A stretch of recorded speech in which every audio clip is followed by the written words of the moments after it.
It all began when Amanda inherited her late grandmother's house. It was both a blessing and a burden. The small colonial home in rural Maine was charming, no doubt, with its wraparound porch and gabled roof.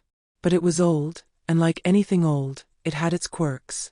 The wooden floors creaked no matter where you stepped, and the wallpaper in some rooms was peeling, revealing faded plaster beneath. The air smelled faintly of mothballs and dust, layered with the faintest hint of something metallic that Amanda couldn't quite place.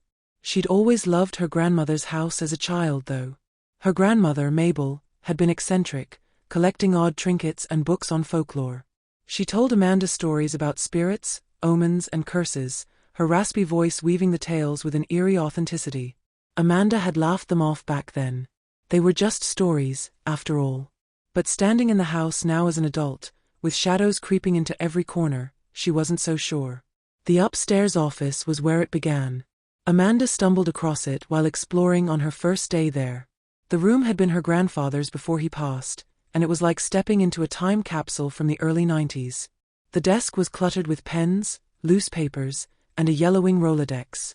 An ancient computer sat in the center, bulky and dust-covered, its tower humming faintly as if it had never quite powered down. The desk drawers were stuffed with floppy disks, each labeled with dates and cryptic notes like test logs and backup 3A. Curious, Amanda dusted off the chair and sat down. She reached out to the computer's keyboard. The keys were stiff, and the faded letters reminded her of a childhood spent playing games on her father's old work PC.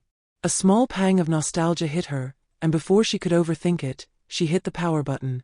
The machine came alive with a series of mechanical clicks, the screen flickering to life with that unmistakable sound of a dial-up modem connecting to the internet. The sound was shrill, almost deafening in the otherwise silent house. Amanda winced. She had forgotten how loud those old things were. When the computer finally booted up, the desktop appeared. The wallpaper was plain black, and there were only a few icons. Most of them were files with cryptic names like syslog_124 and log_F7. But what caught Amanda's attention was the folder in the corner of the screen. It was labeled in all caps, "Do not open." Amanda couldn't help but laugh. How could someone possibly resist a folder with a name like that? It was practically begging to be clicked on. With a smirk, she double-clicked it. The folder contained only one file, WHISPERS.EXE. The name sent a small shiver down her spine. She hesitated. Something about it felt wrong. But her curiosity was stronger than her unease. She opened the file. The screen went black for a moment, and Amanda's heart skipped a beat. Then, text appeared in glowing green letters, reminiscent of an old DOS program. "Who are you?" Amanda frowned. It was probably some kind of weird text-based game her grandfather had downloaded. She typed her name into the box that appeared below the question. "I know who you are." The response popped up immediately. Amanda blinked at the screen, her unease growing. She tried closing the program, but the window wouldn't close. Another line of text appeared. "Do you want to play?" Amanda hesitated, her fingers hovering over the keyboard. A sense of dread crept over her, but she told herself it was silly to be afraid of a computer program. It was probably some old joke her grandfather had programmed. With a nervous laugh, she typed, "Yes." The computer emitted a low, droning hum, and the screen filled with static. Then, an image slowly emerged from the distortion. Amanda leaned in closer, her heart pounding. It was a grainy black and white photo of the living room downstairs.